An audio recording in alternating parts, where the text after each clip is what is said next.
அண்மைச் செய்தி.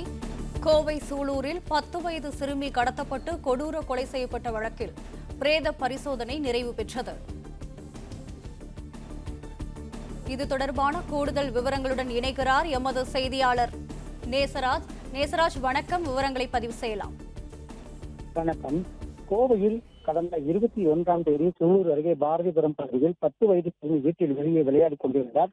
அப்போது இருவர் அந்த பெண்ணை கடத்திச் சென்றுள்ளனர். இதுகுறித்து போலீசார் விசாரணை தொடங்கிய நிலையில் கண்ணம்பாளையம் குளம் அருகே 10 வயது சிறுமி சடலமாக மீட்கப்பட்டார். இதுகுறித்து சூலூர் காவல் நிலைய போலீசார் விசாரணையை மேற்கொண்டனர். இந்த விசாரணையில் மோகன்ராஜ் மற்றும் கார்த்தி ஆகியோரை கைது செய்தனர். தற்பொழுது கோவை சிங்கானூர் பகுதியில் உள்ள இஎஸ்ஐ மருத்துவமனையில் 10 வயது சிறுமியின் பிரேத பரிசோதனை 1.25 மணி நேரம் நடைபெற்று முடிந்தது. இன்னும் சற்று நேரத்தில் அந்த உடல் உறவினர்களிடம் குடும்பத்தாரிடம் ஒப்படைக்கப்படுகிறது. அதே போல கள்ளம்பாளையம் குளம் அருகே ஏடிஜிபி மகேஸ்வர் தயாள் ஆய்வு மேற்கொண்டு துரிதமான நடவடிக்கைகளை எடுக்க வேண்டும் என போலீசாருக்கு உத்தரவு பிறப்பித்தார்.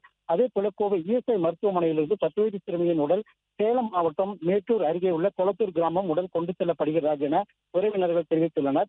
10 வயது சிறுமி கடத்தப்பட்டு கொலை செய்யப்பட்ட கொடூர சம்பவம் தொடர்பாக தமிழ்நாடு சட்டம் ஒழுங்கு டிஜிபி சந்தீப் ராய் ரத்தோர் சம்பவம் நடந்த பகுதிகளில் மற்றும் காவல் நிலையத்தில் நேரில் சென்று தீவிர ஆய்வு மேற்கொண்டார்.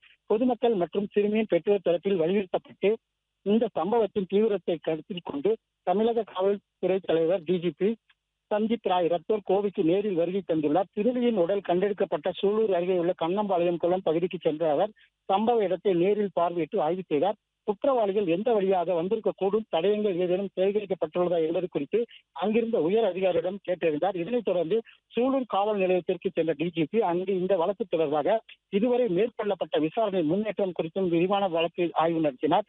இந்த சம்பவம் குறித்து உறவினர்கள் கூறும் பொழுது குற்றவாளிகளுக்கு கடும் தண்டனை வழங்க வேண்டும் எனவும் தமிழகத்தில் இனிப்போல் எதுவும் நடக்கக்கூடாது எனவும் தெரிவித்தது குறிப்பிடத்தக்கது.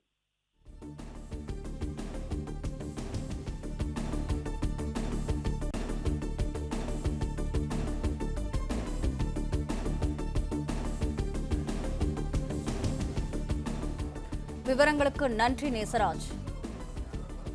பிளே ஸ்டோர் மற்றும் ஆப் ஸ்டோரில் இருந்து பாலிமர் செயலியை QR கோடு மூலம் பதிவிறக்கம் செய்யுங்கள். செய்திகளை உடனுக்குடன் பெறுங்கள்.